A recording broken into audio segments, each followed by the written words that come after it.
Good evening, everybody. It's Wednesday and it's the cave time, and there's so many people behind me right now. They're queuing up.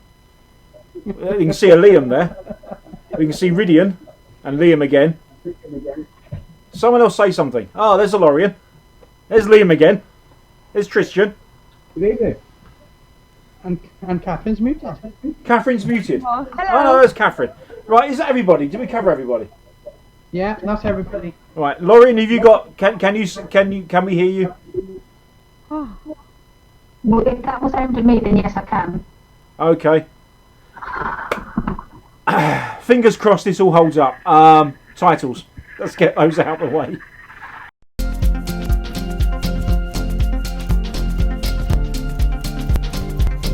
Joytech UK are proud sponsors of vapetrails.tv.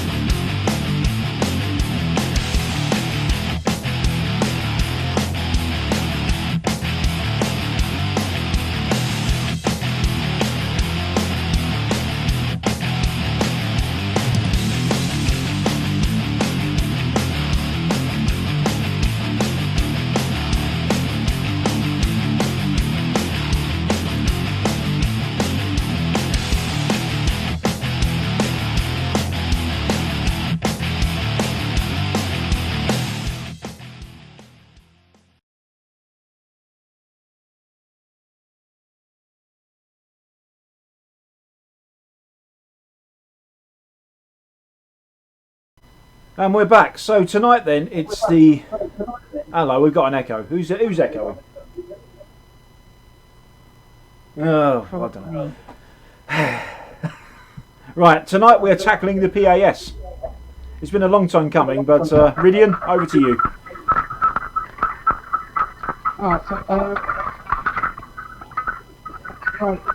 This evening we're going to be looking at the PAS, which is a publicly available specification for vaping products. It was launched on the 16th of July, so that's how long we taken to get everyone here. And first off, let's welcome everybody. So we've got Catherine, Lorian and Tristan and Liam. And we're going to have a little bit of a chat about what the PAS is and what it means to vendors and manufacturers and end users. So let's start off with Catherine. Can you give us a little bit of a background to the PAS and why you, as e-cigs and BSI, have come up with this? okay. Well, the BSI actually approached us in, I think it was March last year, and suggested that we might like to do one. And we thought that's quite a good idea because obviously there are a lot of problems with TPD. In that a lot of things in the TPD are poorly explained and not very well specified. And in our view, then and now, the TPD has two main classes of things that it addresses, which are areas of valid concern, which are things where you think, okay, fair enough, actually, they've got a point with that, and arbitrary junk. So it seemed like quite a good idea to try and develop a standard developed by people who actually understand the products. Nearly all of those on steering group were really in-depth understanding of these products. Not all, but we had, people like Jerry Stimson who, okay, perhaps doesn't understand the products in the same way as a vapor would, but certainly gets it in terms of what we're trying to achieve here. And even the regulator that we had on the steering group, Mark Gardner from the Trading Standards Institute, he is actually a vapor. So it was a very knowledgeable group that was involved in the development of this thing. And obviously we left out bits of the TPD that make no sense at all. And we put in attempts at mitigating some of the bits in the TPD that we were able to perhaps interpret in a more favourable way for vapors and the community generally, rather than perhaps letting them just run riot with it and do whatever they wanted to. We sort of were trying to develop suggested ways for the UK government to look at implementing it that would be less damaging to the sector as a whole. Okay. Ryd? I'm going to mute again, sorry. Rhydian has muted himself. Why has Rhydian muted himself? Sorry, I was reading the lovely PAS guidance document. Okay, so the main content of the PAS is aimed at producing a high quality product. All the guidance is based on creating the lowest risk in terms of e-liquid and hardware. Is that right? Sorry, I'm struggling to hear you, Rhydian. Can you say that again? So the PAS is basically guidance on how to create a safe as possible product with the highest quality as well. Yeah, it was all about basic levels of quality and safety, but without pushing it so far that it goes out of the reach of any of the businesses in the sector, because that's not what we were trying to achieve. We want to keep whatever we're doing within reach of as many of the businesses as possible.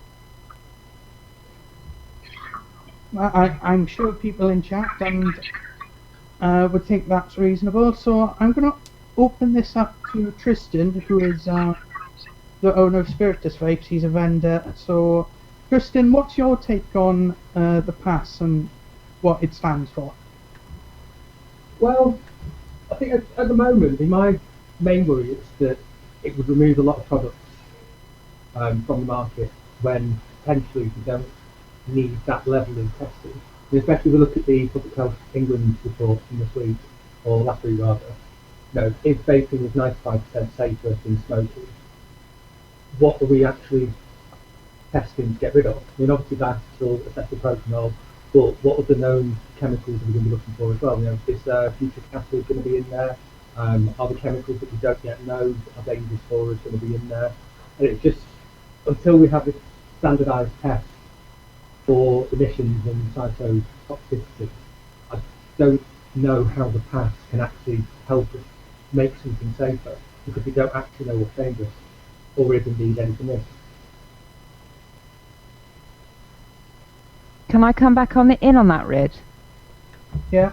Because Tristan's just made a really good point. And I just want to make the point in responding to it that actually the PAS doesn't achieve anything. It's guidance. It's really important to recognise that. The PAS is not a set of rules. It is simply guidance towards best practice. Now, we would not have gone as far as we did with the testing guidance and recommendations that we put into the PAS were it not for TPD, which is demanding through the regulations which are coming that we do provide all this data and all this information as part of the notification under TPD. So what we did with the PAS was to try and interpret that requirement in as, if you like, as gentle and as achievable a way as possible for the smaller businesses, because we very much had businesses like Tristan's in mind when we were writing it. This was not about looking after the big guys, because frankly the big boys couldn't look after themselves. This was about trying to make sure that the little players in this sector, which is the majority, let's face it, can actually have a method by which they would be able to demonstrate their compliance with the regulations that are coming. So the PAS is, if you like, guidance on how you could go about getting there. Now, I completely take your point, Tristan, that actually most of what's in the PAS will not be achievable for a huge amount of the smaller businesses out there, particularly the small e-liquid manufacturers. And that is a real problem. What we are suggesting to the smaller vendors that we talk to regularly is that if you are concerned that you're not going to be able to comply with TPD requirements when they are implemented into UK law, what you might want to look at doing is talking to one of the bigger players and licensing your products through them so that their manufacturing processes can actually do that bit of it for you and provide you with all that testing data, and you can continue to run your shops, run your websites, sell your products, have your products formulated the way that your customers want them, because that is also really key if you're not able to actually do it for yourself. But equally, most of it, if you are prepared to just invest that little bit more in it, it wouldn't be that beyond your reach. But I agree completely. None of this would have been put in there were it not for TPD coming down with this massive great sledgehammer to crack a nut. And yeah, as you rightly point out, the PHE report makes it very clear that this is completely unnecessary and a total mess. Shouldn't have happened.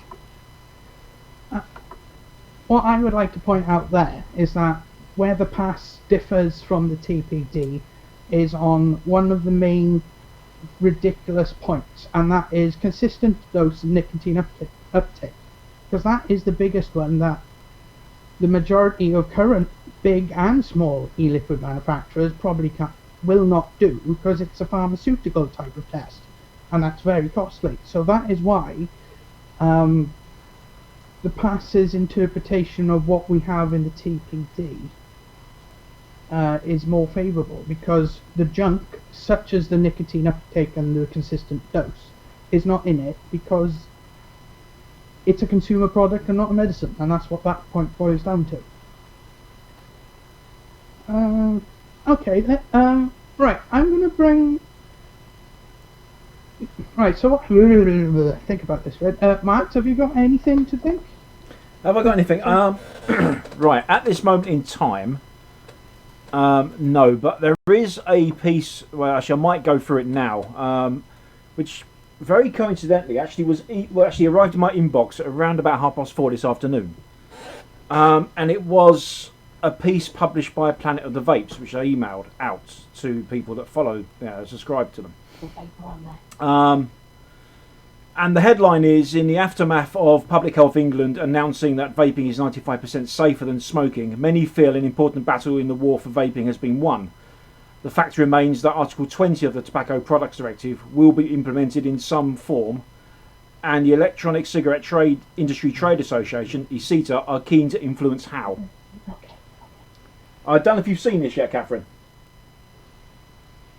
Quite probably not. I've been all over the place at meetings in the last couple of weeks. Okay, I know there was some question mark over whether we were supporting medicinal regulation for e-cigs, and frankly I laughed, because as if we ever would. I mean, come on. But since you're here, I thought it a good idea to just run through this. Yeah, definitely, go for it. Basically, what it boils down to is... there's one paragraph here. It says, what actions are they taking then? It says the e-cigs are involved in lobbying to influence government policy and media appearances as part of a public relations campaign. They have also been involved in a drawing up of PAS 54115 with the British Standards Institute, which is, of course, correct. You've gone quiet there, Catherine. Sorry, where's this from? This is from Planet of the Vapes. It was a newsletter they sent out. Right.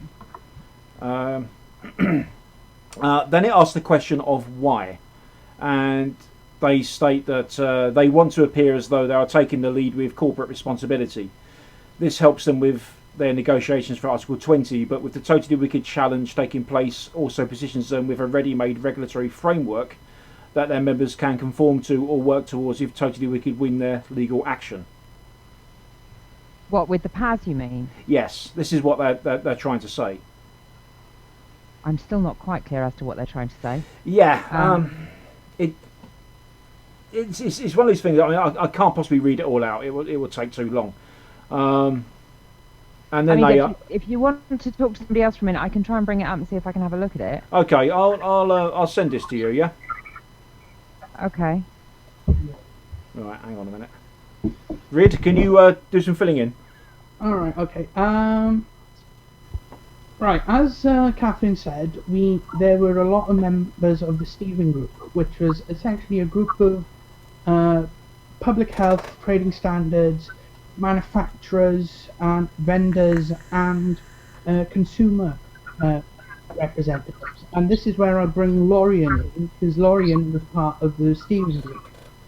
And if I quoted this correct, Lorian, consumers don't care about specifics of standards, but they look for a set of numbers or symbols so they get confidence in the product, know its high quality and safety. Do you still stand by that, and do you think the PAS gives that confidence to vapers? Yeah, was that what I said in the release day? Right, okay. Yeah, no, I do stand by it. It'd be very easy to look at that and think I was being patronising in some way, but I'm not, I'm being honest. The average person, which we all are, let's be honest, if we look at any product that we're not massively obsessed about, we are just normal consumers. So anything like that, consumers aren't reading through all the small print. They're not going, oh, has this tomato ketchup been through various stages of testing, and were there clean rooms at Heinz when it was made? Consumers don't think like that. They look at products and go, it's there on the shelf, therefore there's going to be some symbols or something which tells me that it's okay for me to use. So that's not a patronising thing. That is how consumers work, generally speaking. So what the PAS does, and what any future not hysterical TPD style regulation does, would give confidence to the consumer in there being like the red tractor logo or the soil association logo or whatever it is. It tells the consumer that something has happened, some stuff has been done, and there are some guidelines by which this has been made. The consumer doesn't care what the guidelines are. We don't, if we're not obsessed about a product. So the fact that it's been done and it has an icon, a logo, a number behind it, does give confidence to the consumer. And I think because this is also it's voluntary, this isn't a set of rules that people have to work by, it's a voluntary thing. There's also an added level of, well, this vendor has done it, this vendor hasn't done it, and you know, obviously within that there's workarounds for people like Tristan and the smaller vendors trying to work out how they can also bring themselves up to a standard, which very soon is going to be virtually impossible. There's a lot of positives to be taken from it. Is that something you would also agree with? We've lost Florian there, I believe. Okay. Oh. No, she's still there. Okay. Right, Liam, can I bring you in? Would you concur with Florian there? Well, definitely. I think the point about what consumers do is absolutely correct.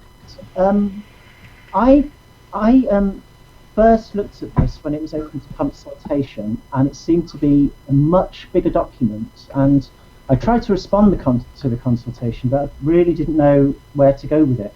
So I'm very glad, having looked at the PAS recently, and I've tried to approach it very critically, but I can honestly say, and I did a cat weasel today. I took my VIP head off, and I'm just speaking as a vapor. I can honestly say, if you compare the TPD to this, it is night and day. This is a beautiful breath of fresh air. And the things that people have said, really, and you said it at Vape Fest, Catherine, you've said it, Lauren, you just said it, that it isn't a standard. Well, any comment I make, I'm not going to treat it like that. I'm going to pretend totally we could have won, much like the POTV thing said, and I'm going to pretend that this is the standard, because we are going to have a standard at the end of the day. There is going to be a set of legal guidelines, and I'm looking at this critically and seeing, are there things in here, if this was a standard, what is good, what is bad? And for everyone watching, please bear in mind any comments I have are niggles and nitpicks, really, because if you compare it to the legislation that is going to come in, they're completely different beasts. And it's interesting what Tristan said, because going through the whole document, the only highlights I've made are actually in the e-liquid section.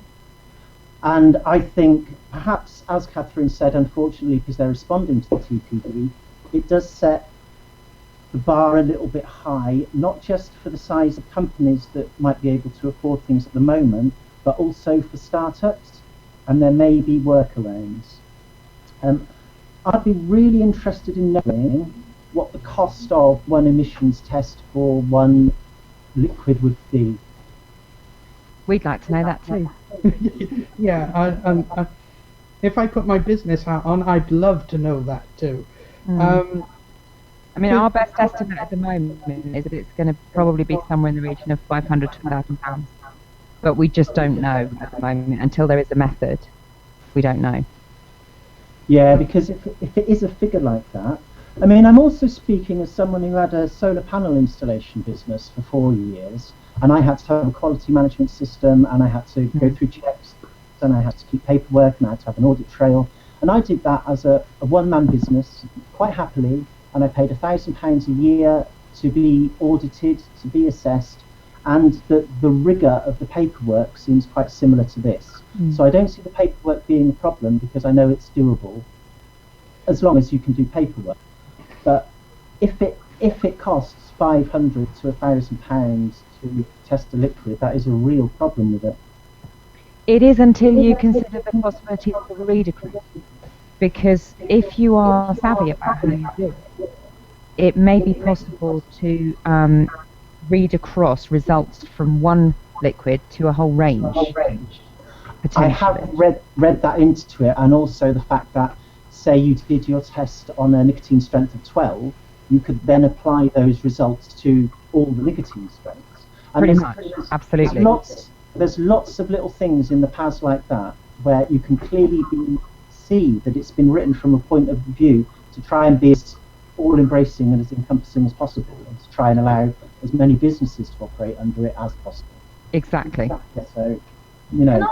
Can I jump in here so if anybody can hear me? Yeah, go for it.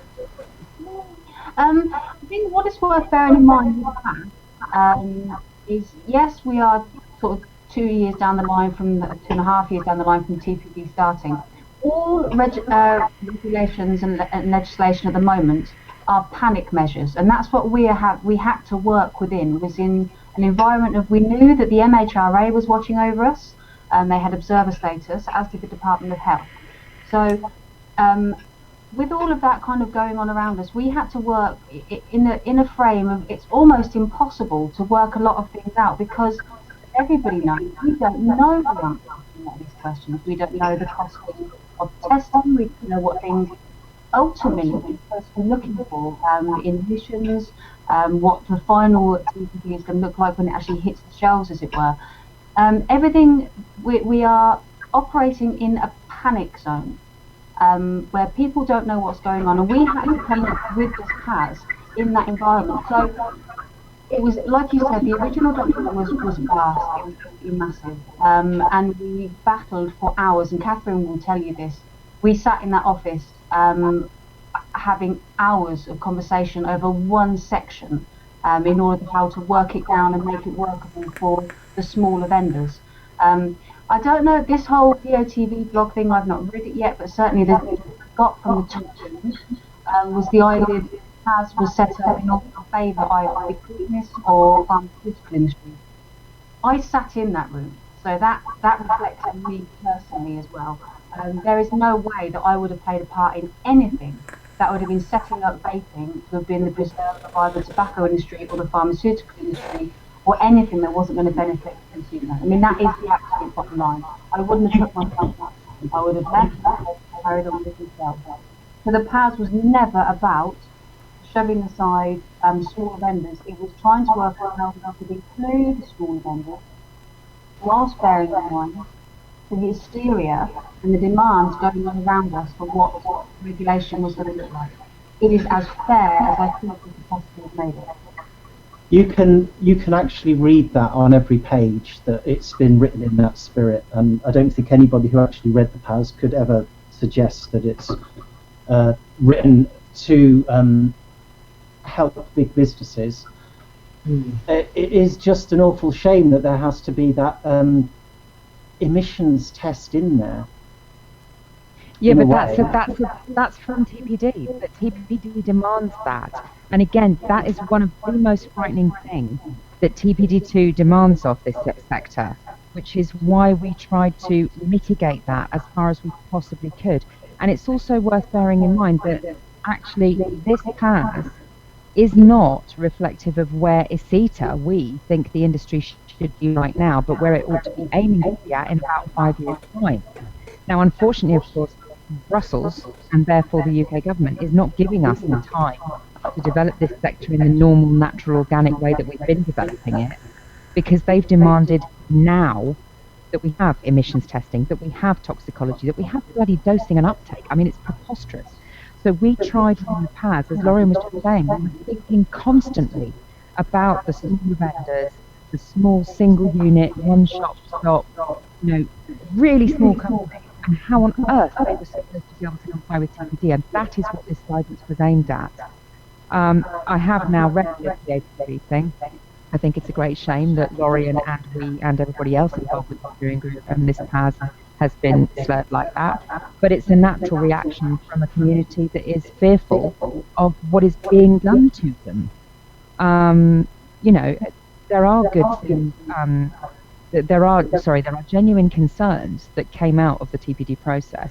And I mean, some people have suggested that we don't need emissions testing because it's the same in the vapor as it is in the e-liquid. Well, that's not strictly true, because when you heat up anything, you're a scientist, Liam, you know this as well as anyone, you know, it changes the chemical formulation of what you're dealing with there. You get different products of, you know, the heating process, and some of those may have an impact on the lungs of the person taking them. Now, part of that is recognizing that actually there is a responsibility on this sector to take responsibility for that and actually think about the long-term effects of these products on their customers.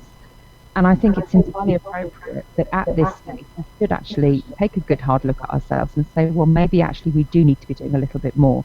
That said, we've been pushed into a position of having to ask for an awful lot more than the sector is ready for because of the regulation. But we wouldn't have chosen to do it that way. And indeed, there is the totally wicked the legal challenge, and we hope they are successful. But we will also be writing to the Department of Health to ask them to actually activate that mechanism that they do have open to them to say we are not prepared to implement Article 20 of TPD in the UK because it will be damaging for the UK population. We have the PHE report now. There is so much more evidence now than there was when Anna Soubry took us down this path without even realising she had done so. And how terrifying is it that she is now Minister for Small Businesses? I mean, that is absolutely terrifying. So now is the time, I think, when we need to start really putting the pressure on the government to say, actually, you know what, if you want to bring in your tobacco control measures, you carry on, but take Article 20 out and fight for the UK's right not to have to do this to its population's public health, because this is not good for anyone. Right, on that note, before we carry on, I'd like to take the adverts, otherwise we're going to miss out. Okay. Do you want to take the first ads then, Matt? Can I just take the adverts first, and then we'll have the answer after the break, yeah? Yeah. Yeah, we'll leave them on a cliffhanger. See you in a moment.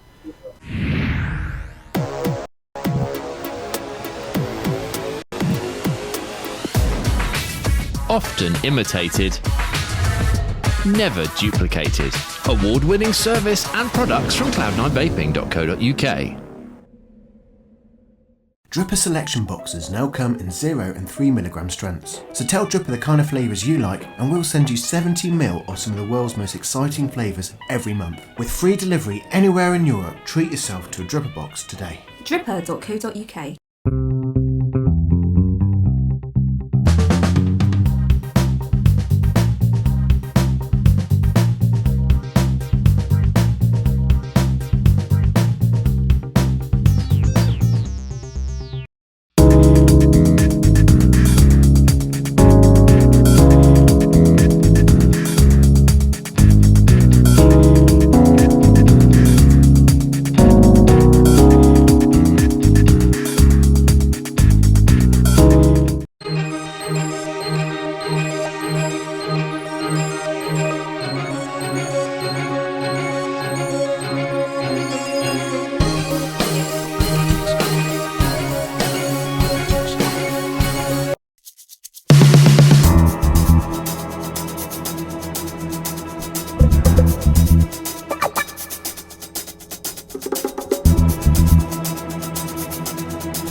And we're back. So, Tristan, over to you, Sunshine.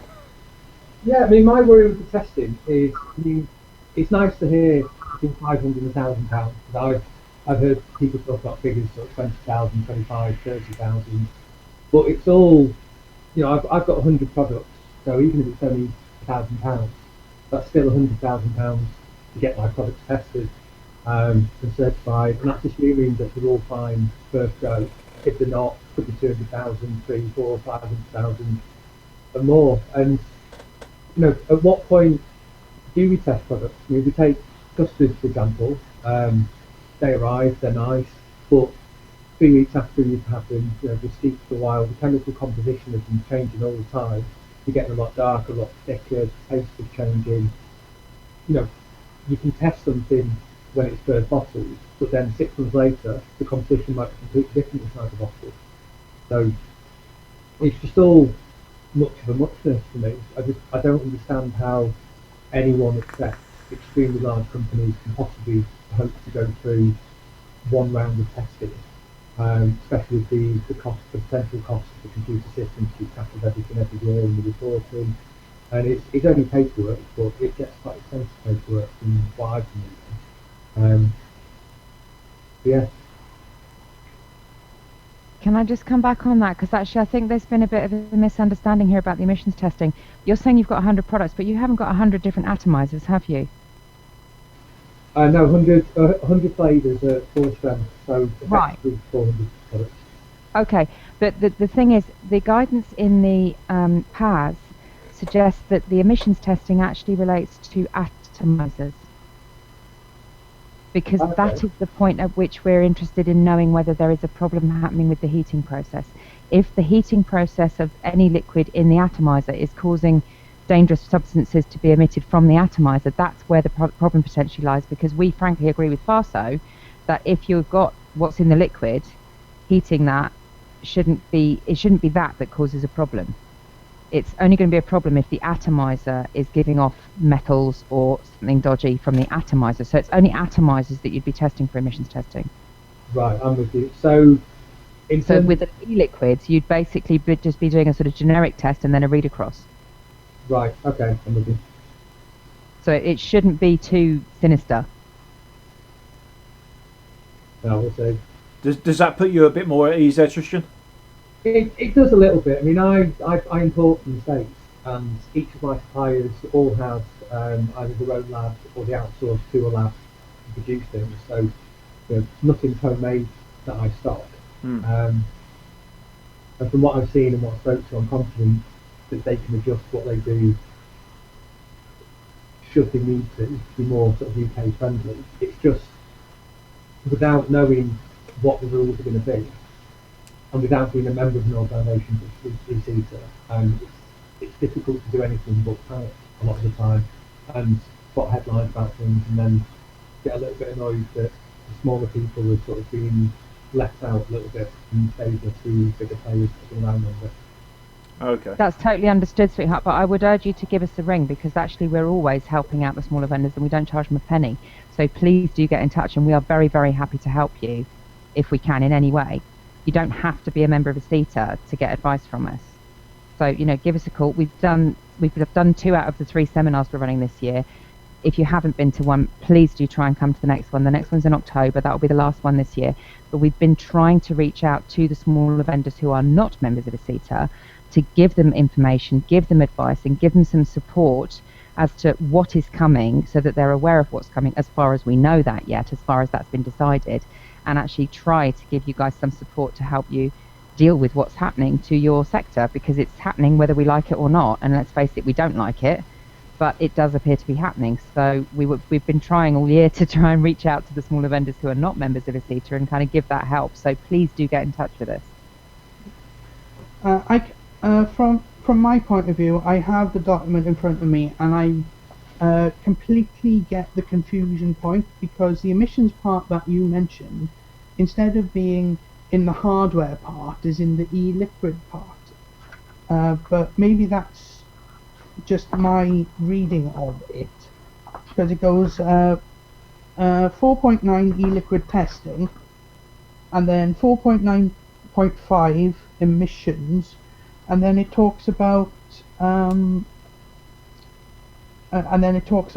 the testing for the emissions, but it does not state that if you do hardware and not e-liquid, and then testing with a standard e-liquid for all the atomizers, it's all up to interpretation, and I personally think I've got it wrong. For the benefit of the doubt for someone who didn't have a hand in writing it, that 4.9.5 emissions bit does say, second paragraph, emissions measured may be limited to those from a representative e-liquid of the product range if a scientific justification can be provided for read across of the results to related e-liquids of the same range, which I didn't read quite as generally as Catherine was saying. I imagined that Tristan might have to do one test for his fruits, one test for his desserts, or something like that. A few tests, certainly not 400. Yeah, basically, it would be, I mean, the key phrase in the PAS that we kind of shoehorned in there at the behest, by the way, of the Trading Standards guy, which I was really pleased about because he's very supportive of vaping. But obviously, he had his enforcer's hat on when he was talking about this, and he said the key phrase, risk-based compliance check. Now, there is so much evidence out there to support the fact that vaping is a lot safer than smoking, that e-liquids generally are pretty damn safe, actually. So there's a lot of opportunity for doing read across and just providing literature and so on and so forth to support the fact that actually I've done this test on this particular one that I believe is representative of this entire range of products that are here. They're all made from the same base ingredients. They're all going to have a similar profile. Their toxicology can be read from the literature review here, yada, yada, yada, and you can get that signed off by somebody relatively straightforwardly and submit that. The key, though, is, as you said, when you were running your own business with the solar panels thing, it is all about the paperwork.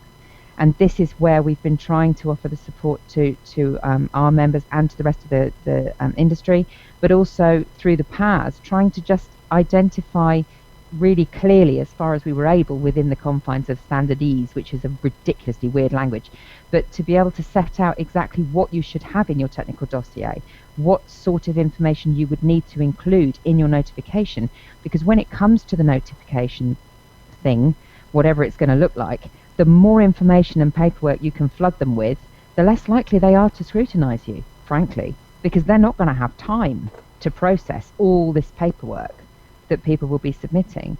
So the more you can send in, the better, because if you send in 20 sheets of paper to support your product, they're going to look at that because that's not enough. And then they're going to bother to take the time to look at that to tell you that that's not enough. Whereas if you submit 2,000 sheets plus of X, Y, and Z data, yes, it's a pain in the neck, but at the end of the day, that is kind of what's going to happen. But I mean, ultimately, this is documentation that as a small business runner, you should have on your files anyway. You should have a document management system. You should have all of that stuff. And again, if you haven't, the PAS gives you ideas on how you can achieve that. So there are the figures in there that show kind of decision trees of what you should do if you're trying to achieve this kind of quality management process or whatever it might be. And you can follow that through to actually work out how you should be doing this. Okay. Going back to the emissions thing a little bit, I'm just been reading chat, and chat has been quite active throughout this. One of the points raised is if everyone went to temperature control, if we woke up tomorrow, every single device out there was a temperature control device, would there be any need for emissions testing? Well, yes, because TPD demands it. They don't understand the products. They wouldn't understand what temperature control means. Yeah, but in the terms of Dr. Farsalinos and things, that we know that over a certain temperature, nothing's going to go wrong with your e-liquid. In theory, then you could just say yes, we limit in temperature. That's it. We don't need to worry about it anymore. But of course, EU and everything else don't really understand that, as you say. They don't understand any of it. This is the problem. Yeah. But this again is why we didn't say you need to do emissions testing on every e-liquid. What we're saying is you can do a representative sample of the e-liquids that can be read across to, frankly, all the others. But what matters in that context is the atomizer.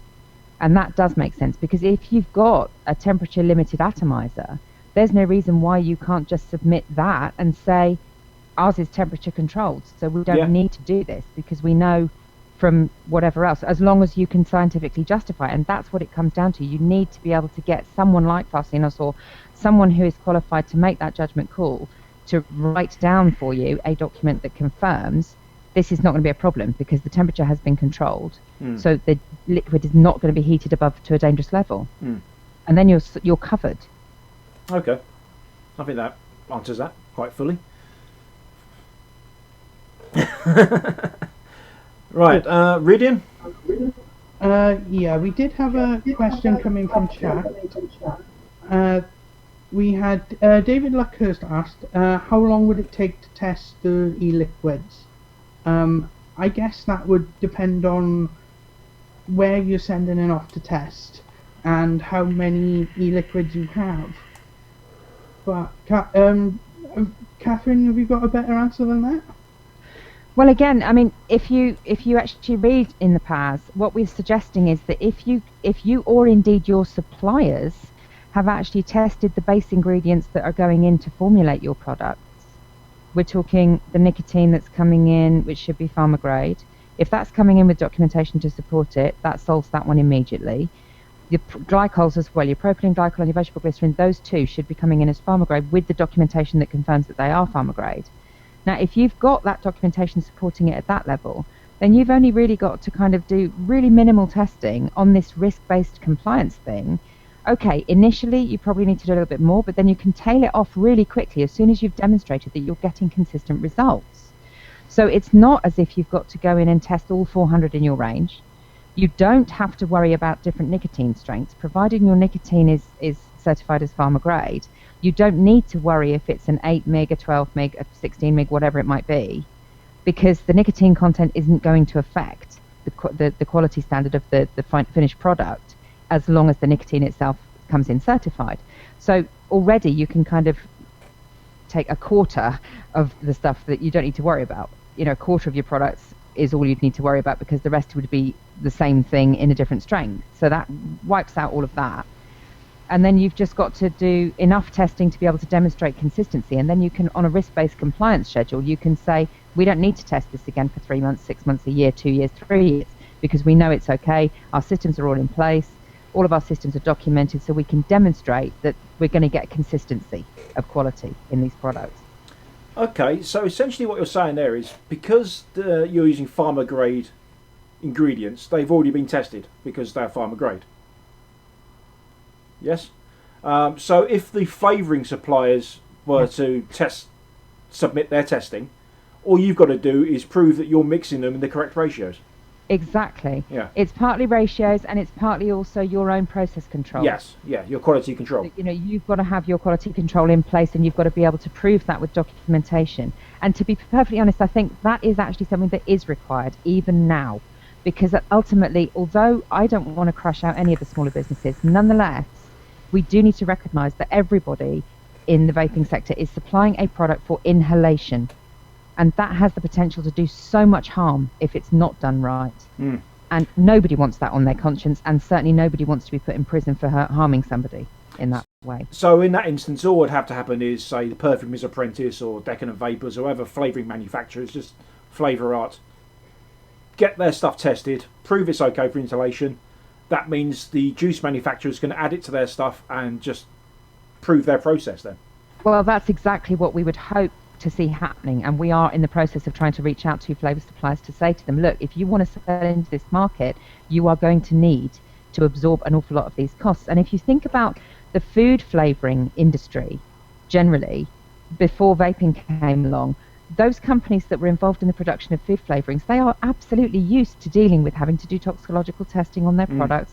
They've got to check that the food flavourings that they're developing and selling are safe for use. And this isn't that different. It's more important because obviously inhalation is a vastly more potentially dangerous route of administration than eating something. You know, the digestive system's a pretty tough beast. It can cope with a hell of a lot more than the lung. But equally, they ought to be in a position to do this. And if they're not, frankly, they may well lose custom. So, I mean, certainly for companies like Spiritus Vapes, I would suggest that you want to be talking to your suppliers now in the US, wherever else, and saying, look, if you want to sell into the UK or indeed the EU market, you are going to need to provide us with these data because we are legally obliged to notify this stuff to our regulators. You can't sell into Europe if you don't give us this data. And frankly, vote with your feet if they won't do it. I believe Tristan had a point to make on something you raised earlier. Do you want to jump in, Tristan? Yeah, it's the idea of testing once instead of testing all. So if there's a group of vendors, we all use the same flavour in the same place that was all tested, then it sounds like potentially we're not going to have to then retest all of our flavours separately. No, the only difficulty you'd have there is persuading everybody to share the resources. And I can tell you from the ACETA perspective, that's not always an easy thing to do. But that would be the sensible thing to do, yes. If everybody can share information like that, it can massively reduce the costs. but you would need to find a mechanism by which you can persuade a whole bunch of smaller vendors to actually cooperate with that and share data and share cost in a fair and equitable way that everybody can agree with. And let me tell you, that's no easy task. Well, no, I'm struggling to do that just with the CETA members, never mind the rest of the industry. This is where the evil big business comes in, that can afford to do the testing, then keeps all the results for themselves so that only their products will go on sale. I'm very cynical. You know, there's certainly potential for that, definitely. I mean, we don't see a lot of that with the CETA members because the CETA members are actually small companies too. They're bigger than the small ones, but they're still small companies. But we do definitely see it with some of the bigger players out there that they're just like, no, we're fine. We've got our own laboratories of toxicological analyses. We're fine, thank you very much. You just carry on and do your own thing. Good luck. And they want to pull up the drawbridge and not share anything. But you will find, even with really small vendor to really small vendor, you'll still get those competitive sensitivities coming to play. And, you know, if you're talking to somewhere where you've got, I don't know if you've got any shops, but if you had a retail outlet on the same high street as a rival retail outlet, you'll find they probably won't want to share their data with you. Oh no, definitely. And I'm very close to a few vendors, and there is a very clear limit of how much we talk about what each other does. On that note, we need to take another ad break, so we'll be back in 1 minute and a quarter.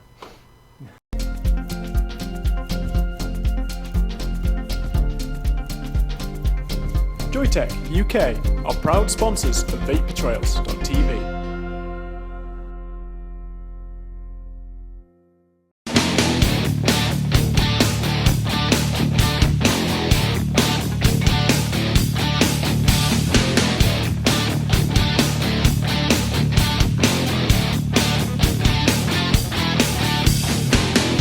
LP Vape, UK purveyor of e-cigarettes and e-liquids.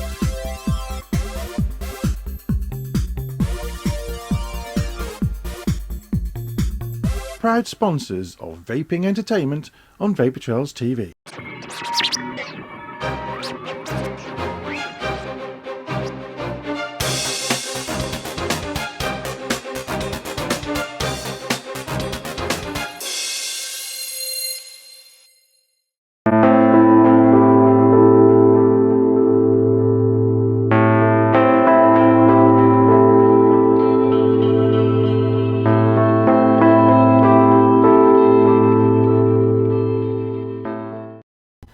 And we're back. Yeah, debate is raging back here, so I'm just going to put them back on camera. Laurie had a point about small vendors working together, and if I took my business hat off, which I tend to do after the end of the working day, a bit, and from the advocacy point of view, if you have a load of small vendors which sell for example, American imports, and they share the same brand line between them. All they have to do to get, especially the American ones, tested under the TPD. Let's put in that context for the moment. They can clump funds together and go in, right, okay, we have all the Element range, other brands available and whatnot. Clump the funds together, do one test for, say, half a dozen to a dozen companies in their area, and I think that's the perfect way to go. I see no point in what Tristan said about having the drawbridges up, because, as Catherine said during the break and Lauren said during the break, we're all fighting this together, so we should work together. Yeah, and this is the thing I agree. There's two things to be said here. I mean, especially for people like Tristan, there are a lot of people who aren't making their own juices. They are buying juices in from the States or from wherever. Now, to my mind, the manufacturer of the juice should bear the responsibility for ensuring that juice is safe for inhalation. So, one of the juices that I buy from Tristan is the Grizzly Vape. So to me, Grizzly Vape should be doing the testing. Whoever sells his products, he should be sending them the documentation. Then they don't have to do anything, and they shouldn't have to do anything. However, if that's not going to happen, yes, this might sound a bit airy-fairy and a bit too lefty for the likes of some people, but I do think the smaller vendors do need to take some responsibility here and go, a lot of them are selling this stuff because they used to be smokers and they are trying to share their experience with other people. there is a little bit of just goodness out there, the reason they're doing it in the first place. You've got to extend that. Yeah, and these smaller vendors do have to extend that and go, well, okay, so we can be all corporate about it and be all business-like and go, no, we're not going to help each other. And then you're going to see yourselves wiped out. It's as simple as that. Or you can go, right, how do we make this as easy and feasible for ourselves whilst working together, to keep the cost down, and to keep it simple and as least complicated as it can be. That should be happening. Whether that will happen, I'm not a business person. I'm not in this to make money, and I don't have any money because I'm not that way inclined. So I'm not the best person to comment on that kind of thing. In my world, it needs to be people working together. And that's exactly what the PAS actually says. It says that the manufacturers are the ones that should be doing the testing, and it's only in the case that a manufacturer refuses to, that's when the reseller would have to.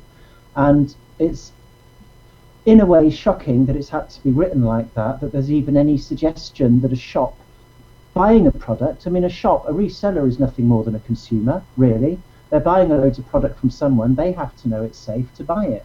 It really shouldn't be up to the shops to test.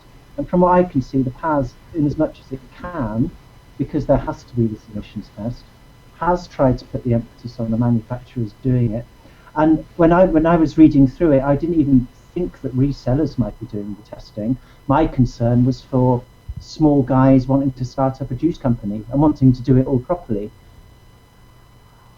I mean, again, I would like to say we have been focusing a lot on negatives, but I can honestly say, reading through it and trying to be critical, I applaud what you've done. I think, little niggles aside, it's a really great document. Thank you, Liam. We have major niggles with it too, to be fair. It's certainly not what we would have written if it had been just up to us, but it wasn't. There was a steering group, and we had to take everybody's views into consideration, including Department of Health, who were trying to implement TPD. So it was a very complex thing.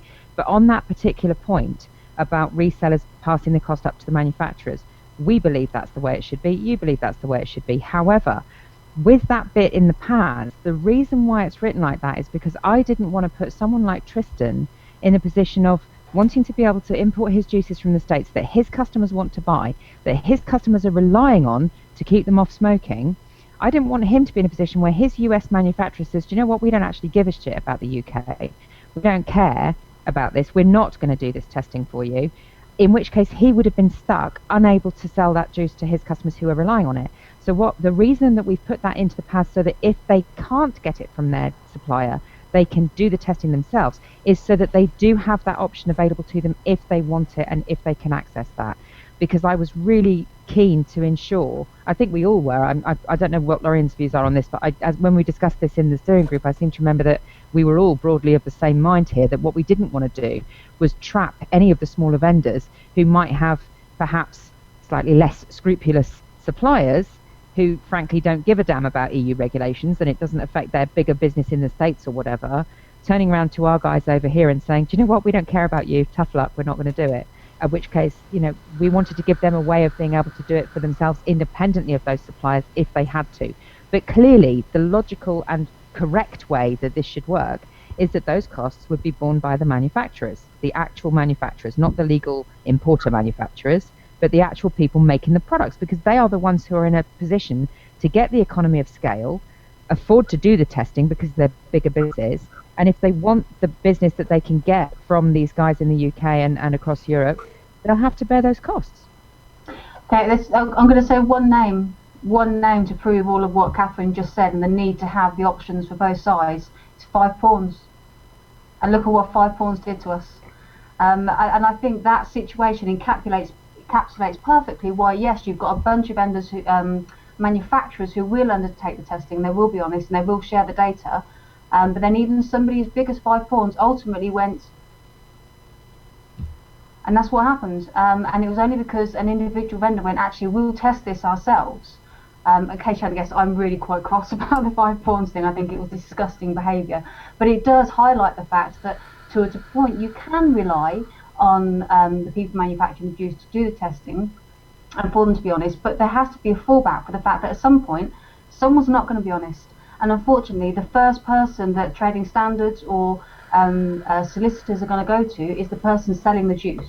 And then it will carry on from there. So you have to have both options available. You have to hope that the manufacturers are being honest. And if you doubt that they are, there has to be a mechanism in place where you can go, right, let's just double check and let's do it within a set of rules, within a set of guidelines, so that we can make sure that this is a product that we're happy and we're comfortable with selling.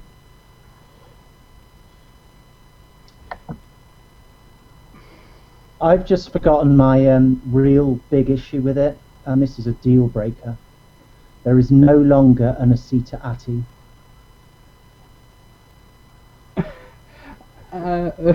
Okay. We were gutted about that one too. We really didn't want to see that fall out, but unfortunately when it came down to it, we were let down really badly by the state lab, who basically hung us out to dry for 6 months and then said they didn't have time to do it. I was furious about that. What happened in the end was that is not dead in the water.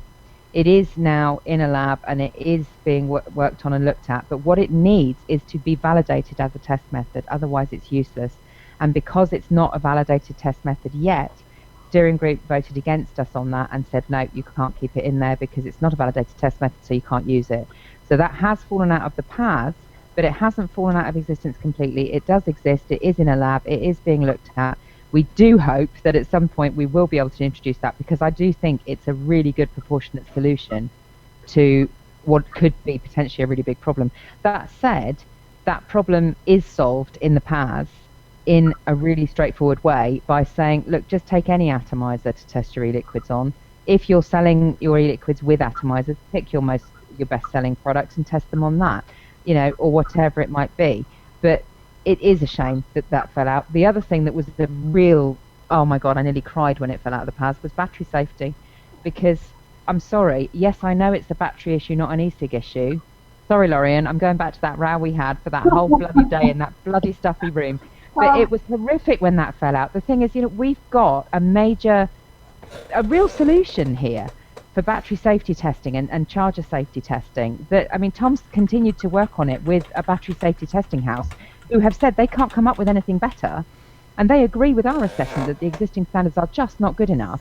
And yet it was deemed, because it's a battery issue, not an e-cig specific issue, that it had to come out of the PAS. And I could have cried when that came out. I was so disappointed. And frankly, that was the point at which Tom basically washed his hands away as a waste of time. We're not going to get anything we want through here. Now, what we've ended up with is not what we wanted it to be, but I actually am quite happy to stand by it and say, actually, it is fit for purpose in the context in which it was created. But it is really important to remember that context. We were stuck with TPD. We were stuck with DH breathing down our necks right to the very end. And we did the best we could. And if people aren't happy with it, I'm sorry, we're not totally happy with it either. But I think it's pretty good, actually, for what is needed for right now with the circumstances that we have. Can I just say, on the testbed atomizer thing as well, I think it's worth noting, we were actually all pro the testbed atomizer. It was a really, really good idea. And as Catherine said, ultimately it had to be taken up because there wasn't anything to back it up, as it were. The other problem that came around is when the Department of Health came back and looked at it, they looked at it and said, well, you're just using this as a commercial opportunity to sell or license products. So I think when the testbed atomizer comes back, which hopefully it will do because it makes so much sense, it will probably be done separately to the PAS anyway, because of the concerns about it being seen as a commercial opportunity for e-cigs. And for any naysayers, I know Tom and Catherine quite well. I don't know the other guys from e-cigs. I can safely say with my hand on my heart that they were not looking to make this a commercial benefit to them in terms of designing the testbed atomizer. A lot of time and effort went into that, an awful lot of time and effort. Can I just chime in there with an idea? How about releasing that atomizer under an open source license? Can I just make a point about the testbed atomizer? Go on. When we designed it, we gave away the specification immediately. Mm-hmm. We published it straight away, so anybody could make it. We were never going to try and sell it to people. Yeah. We gave it away straight away in, July, June last year? Yeah. As soon as it was done and we had the CAD, we published the CAD and said, there you go, guys, there it is. Aye, but did you publish the CAD under any specific licensing terms? No, none whatsoever. We just gave it away. It was open access. Right, so if you actually specifically put on it a Creative Commons or a GPL license, then no one can argue with it. It's completely free. Well, it's there anyway, and anybody can Yeah. download it and Okay. do what they like with it. But yeah, I'd be more than happy to do that, because we never had any intention of trying to make that some sort of revenue generating thing. It was a solution that we developed and we wanted to literally give away. If we haven't succeeded in giving it away by putting it out there straight away, then yeah, we can put something on it that makes that clear. But that was the intention. Okay, guys, we're going to need to wrap up. So, Holes more now. sorry, Liam, I didn't quite get that. I just said that the air hole's looking a bit small now. Yeah, things have moved on a little bit these days, haven't Right. The time is drawing here. So, if Catherine, could you tell the lovely people watching VTTV live and in catch up, and for those in chat, how would you get hold of the pass if you're a retailer or manufacturer, importer, etc., and how much it would be if they want a copy of this document? Okay, right. Well, first thing to make clear is that we don't own it. It's not owned by ACETA. It's owned by the British Standards Institution. So you'd need to go to their website where they will have it in their shop. If you search for PAS 54115, which is the CAS number for nicotine, really chuffed I've got that number. Search for that. I think the cost is £75 plus VAT. Is it? Yeah. Plus VAT? Yeah, plus VAT. So that's it. They own it. They're the ones who are selling it. We don't have any rights over it whatsoever. We just wrote it. Awesome. I think that's a good place to end. What do you think, Matt? I think so. Right. We got some admin business to take care of, and that is this show is now going to be off the air for 2 weeks. Rhydian is going on his honeymoon. What, Tuesday morning? Tuesday morning, yeah. Tuesday morning. So he's away for a fortnight in New York. There's another vaping challenge for him. So I'm taking the opportunity to have a bit of a break as well. I've got some family issues to take care of. So yes, the cave will be back in a couple of weeks' time. It's not the last you're going to see of me this week, because at some point this weekend I will be doing another live build. So if you really gut for punishment and you watch the last one, which is 3 hours long, and Catherine, I'd like to point out my mod is not PAS compliant in any way. But I'll be doing that at some point this weekend, so keep your eyes peeled, and we'll notify you when it's going to be.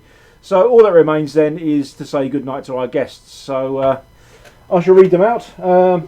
Yeah, Rhydian, you're not a guest. No, I'm just waving to everyone else. So good night, Catherine, and thank you for joining us. Thank you. And Lorian, thank you for joining us, and good night to you. Good night, thank you. Tristan, thank you again for joining us. Well, thanks for having me. Oh, there you are. And your first time on VTTV, I believe. It is indeed. Enjoy it? Yeah, it's fantastic. It's a lot easier typing than mouthing off in chat. Yeah, it is. And last but not least, Liam, for the second week in a row. And we can see you this time. Thank you very much, and yeah, good night, everyone. And thank you for your input, sir. So, from Rhydian and myself, I think it's good night. And don't forget, tomorrow night is the return of Dave Dawn. What he's covering, I have no idea, but it's going to be fun. So, we'll see you in a couple of weeks. Ta-da.